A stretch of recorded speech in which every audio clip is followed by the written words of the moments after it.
मैं हिंदू राष्ट्र नहीं, मैं विश्वगुरु था। ये हिंदू राष्ट्र था। मैं अपने पिता की आन शान चाहता हूँ, भारतीय संस्कृति की पहचान चाहता हूँ, देश की मर्यादा, व्यवस्था, संस्कृति, संस्कार, चरित्र, उदारता, उपासना, संध्या, बंधन, संस्कृति और वह भारतवर्ष की आदर्श संस्कृति चाहता हूँ जो मेरे राम राज्य में थी। हम राम राज्य की कल्पना करते हैं, अब उसे आप अगर हिंदू राष्ट्र के रूप में देख लें, मेरी विरोधात्मक सोच सोचें तो यह व्यक्तिगत भावना हो सकती है। हम राम राज्य की कल्पना करते हैं जो थी वही फिर स्थापना हो जाए, इसके अलावा मेरी और अपनी कोई इच्छा नहीं। उनको शास्त्रार्थ की चुनौती मेरी बता देना, अगर पराजित कर देते हैं इस भगवे को छोड़ दूंगा। मैं चैलेंज करता हूं, रामचरितमानस जो है हिंदुस्तान का वह ग्रंथ है जिसमें सभी जाति धर्म का, आदिवासी का, वनवासी का, गरीब का और उन्हों का ही नहीं महाराज, रीछ वानरों का भी जहां पूजन होता है वह रामचरितमानस ग्रंथ है। रामचरितमानस प्रत्येक प्राणियों की रक्षा करता है, जीवों की रक्षा करता है, धर्मशास्त्रों का प्राण है, हिंदुओं की आस्था है, विश्वास है। महाराज जी, हिंदुओं को ही इतनी परीक्षा देने की जरूरत क्यों पड़ रही बार बार? परीक्षा में सोने की होती है, तांबे की नहीं होती। हिंदू को परीक्षा देना कोई मुश्किल काम नहीं है, लेकिन परीक्षा में पास हो ये मेरा संकल्प है। परीक्षा में पास होने के लिए ही ये संत सम्मेलन बुलाया गया था। इसमें जिस भी तरीके से देश की रक्षा करने का की स्थिति बनेगी, संत वैसे ही अपने आप को समर्पित करने के लिए तैयार होगा। अब मोक्ष नहीं, राष्ट्र चाहिए, ये मेरा पहला संकल्प होगा। हमें भक्ति नहीं, हमें भावनाओं का या भारतवर्ष चाहिए। हमें केवल व्यवस्था नहीं, हमें व्यवस्थित भारतीय संस्कृति चाहिए।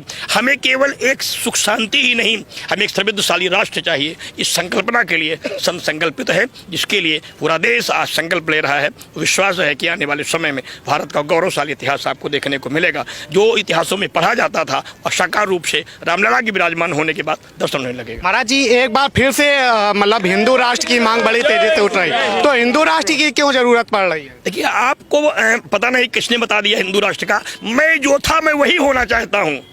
मैं कुछ मांग नहीं रहा हूँ। मैं हिंदू राष्ट्र नहीं, मैं विश्वगुरु था।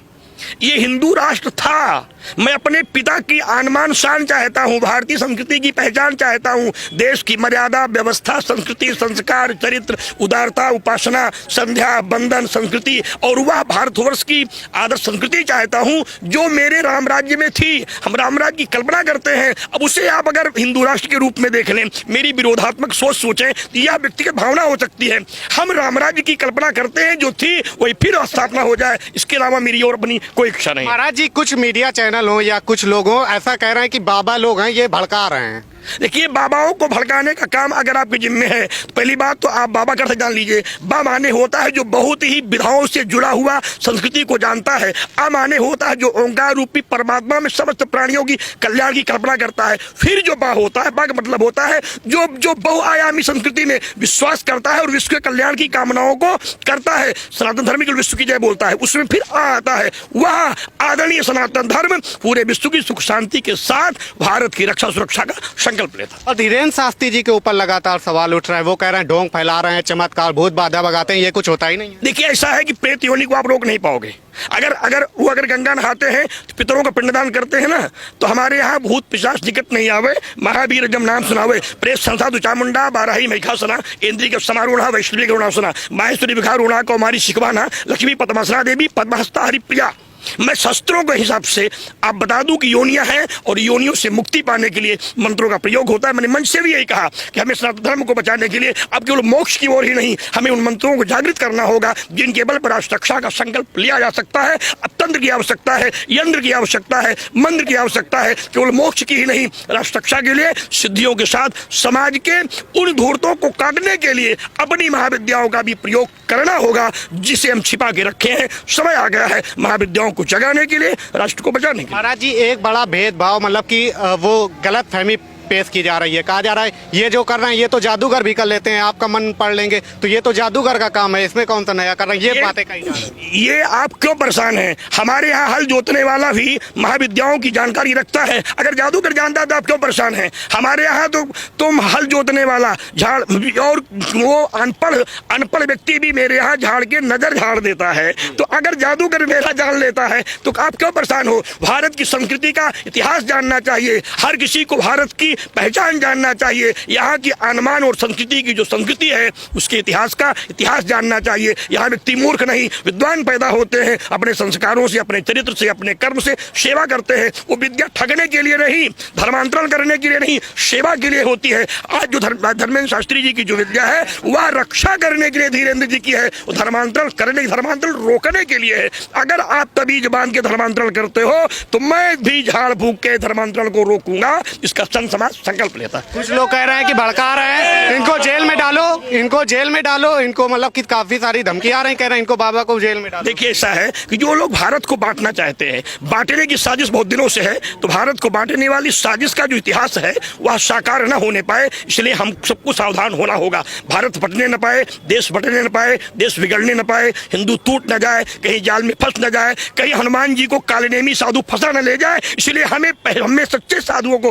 पहचानना होगा। इसलिए कालनेमियों के बेस में धर्मांतरण करने वाले नाना प्रकार के धर्मावलंबी सहयोग के रूप में, साधना के रूप में सामने आते हैं, देश के लोगों को फंसाते हैं, अपने धर्म में शामिल करते हैं, भारत को कमजोर करते हैं। यही उत्तर प्रदेश के आपके एक मंत्री रहे हैं और एक नेता है स्वामी प्रसाद मौर्य जी, वो रामचरितमानसी पे सवाल उठा रहे हैं। वो कह रहे हैं कि जो लिखा है हम उसी पे बोलेंगे और ये बात जिसको कड़वी लग रही है कड़वी लगने दो, हमने जो बोला है वो सही है। देखिए जो स्वयं बौद्ध हैं, हिंदू धर्म को मानते नहीं, जो मेरे धर्म को जानता ही नहीं है वो मेरे बारे में क्या कहेगा। और वो सत्ता के भूख के मारे तड़फड़ाते हुए बेचारे पागल हो गए हैं।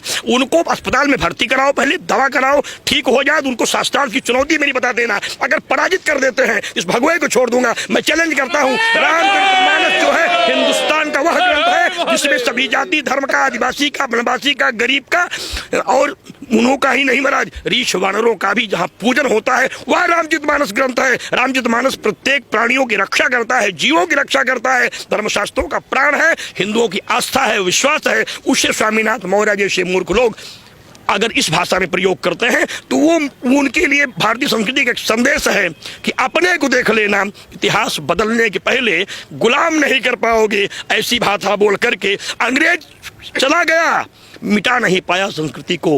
अंग्रेज चला गया, मिटा नहीं पाया संस्कृति को। इस्लाम लड़ते लड़ते मुखा जो वापस चला गया, मिटा नहीं पाया संस्कृति को। इनके मिटाने से ये धर्म नहीं मिटेगा। हम जीवित थे, जीवित हैं, जीवित रहेंगे, हम मिट नहीं सकते। महाराज जी, हिंदू क्या इतना कमजोर हो गया है क्या साधु महात्माओं को जगाने के लिए निकलना पड़ा? और एक बात आपने मंच से कही का बाप वाली, वो थोड़ा बोल।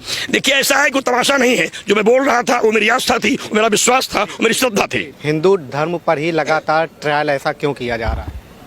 देखिए हमारा धर्म जो हिंदू धर्म है वो सर्वश्रेष्ठ है और हिंदू धर्म के अनुयायियों की संख्या भी सर्वश्रेष्ठ है। अब तो जब से इन लोगों ने ये देखा है कि हिंदू धर्म की संख्या सर्वश्रेष्ठ है, जब वो अपनी एक गणना में कैलकुलेटर लगाते हैं तो वो इनका टारगेट यही रहता है कि भारत की अगर संस्कृति आगे बढ़ रही है तो इसको कैसे काटा जाए। भारत के हिंदू वर्ग के लोग ज्यादा संख्या में जब हो रहे हैं तो उनको कैसे गिराया जाए, तो उससे धर्मांतरण करा रहे हैं, लव जिहाद का एक षड्यंत्र चला रहे हैं। तो ये बहुत बड़ा हमारे देश और हमारी संस्कृति को मिटाने के लिए हमारे हिंदू भाई बहनों को गुमराह कर देते हैं। उनको लालच दे करके कितने राष्ट्र ऐसे हैं जो वहां से हमारे भारत को समाप्त करने के लिए, हमारी भारत की सभ्यता और संस्कृति को समाप्त करने के लिए धन भेज रहे हैं। और अभाव के कारण जिनके अंदर ज्ञान नहीं होता है वो व्यक्ति लालच में आकर के कुछ भी कर सकता है। तो मैं सर्वप्रथम अपने जो हमारे चतुर्थ वर्ग के भाई बहन हैं और वो ऐसा मानते हैं कि हमारे ब्राह्मण, क्षत्रिय और वैश्य हमारा सम्मान नहीं करते, हमसे प्रेम नहीं करते, इस बात को मैं कहती हूँ हमारा साधु समाज हमारी सर्व जाति से प्रेम करता है। उनके मन में ये बात पैदा कर दी गई है इन्हीं विधर्मियों के द्वारा कि तुम्हारा कोई सम्मान नहीं है, तुम्हारे कोई स्थान नहीं है, तुम लोगों को साथ में बिठाया नहीं जाता, तुम लोगों की कोई पहचान नहीं बची है। हमारे उन भाई बहनों से ही हमारे जो 3 वर्ग के लोग हैं उनकी पहचान है, क्योंकि वो सेवा का काम कर रहे हैं। अगर वो लोग सेवा का काम न करेंगे तो ब्राह्मण अपनी जगह ब्राह्मण कैसे कहलाएगा, क्षत्रिय अपनी जगह क्षत्रिय कैसे कहलाएगा। तो वो तो सबसे पहले प्रेम करने के योग्य हैं। वो हमारी किसी गिरी हुई जाति में नहीं है, वो श्रेष्ठ जाति में है। दीदी, लगातार एक बागेश्वर धाम का मामला उठाया जा रहा है टीवी पर, कहा जा रहा है कि वो मतलब ढोंग कर रहे हैं और नाटकबाजी कर रहे हैं, उनको जेल में डाला जाना चाहिए, क्या कहें? ये तो हमारे संतों पे कब से कसावनी किया गया। हमारे तुलसीदास बाबा को भी जेल में डाला गया था उस समय जब वो मुस्लिम प्रशासन था। मुस्लिम प्रशासन ने हमारे कितने सारे साधु संतों को कैद में डाल दिया गया। तो ये स्वाभाविक सी बात है। तब तो हम लोग इतिहास में पढ़ पढ़ के ये देखते थे कि जब हमारे संतों के साथ ऐसा हुआ, अब तो हम स्वयं को घर घर में जाग जाना चाहिए कि बागेश्वर धाम जो है हमारे धर्म का सीधा साधा हीरो है।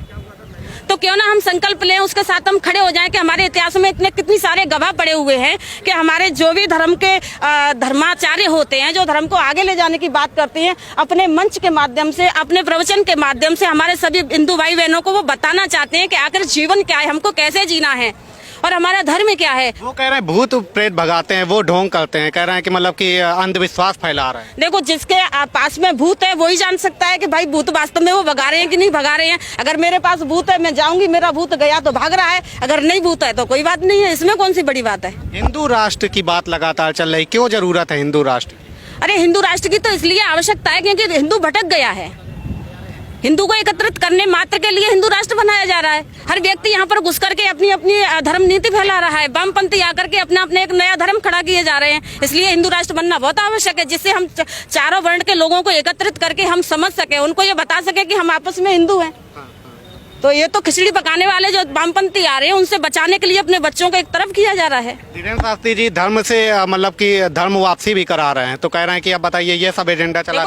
ये तो उनकी वाणी का प्रभाव है। अगर मैं सभी से कहूँ कि आप सब मेरे भाई बहन हैं, तो स्वभाव की हम मुझसे प्रेम करेंगे, उस दृष्टि से देखेंगे, ये मेरे अपने हो जाएंगे। तो उनकी वाणी का प्रभाव है। अगर वो सबको अपना बना रहे हैं, उनकी वाणी से धर्म परिवर्तन हो रहा है, हमारे भटके हुए हिंदू अपने घर वापस आ रहे हैं, ये तो बहुत अच्छी बात है। मैं तो धीरेन्द्र शास्त्री को बहुत बहुत धन्यवाद देती हूँ और पूरे हिंदू राष्ट्र से, पूरे सनातन बहन भाइयों से मैं ये निवेदन भी करती हूँ और उनसे ये कहना भी चाहती हूँ कि आप सभी आज हमारे बागेश्वर धाम को साथ देने की आवश्यकता है। हम सब उनके साथ हैं। आप अभी से हिंदू राष्ट्र बोल रही हैं? अरे हिंदू राष्ट्र तो है ही, हमारे बच्चे बहक गए हैं, इनको समझाना पड़ रहा है मंच के माध्यम से। हिंदू राष्ट्र है ये, इसमें क्या है। अच्छा, ये क्या लग रहा है, मतलब क्या सनातन धर्म में सचमुच शक्तियाँ होती हैं? आप किससे चल रहे हो? आपके अंदर कौन है बताओगे आप?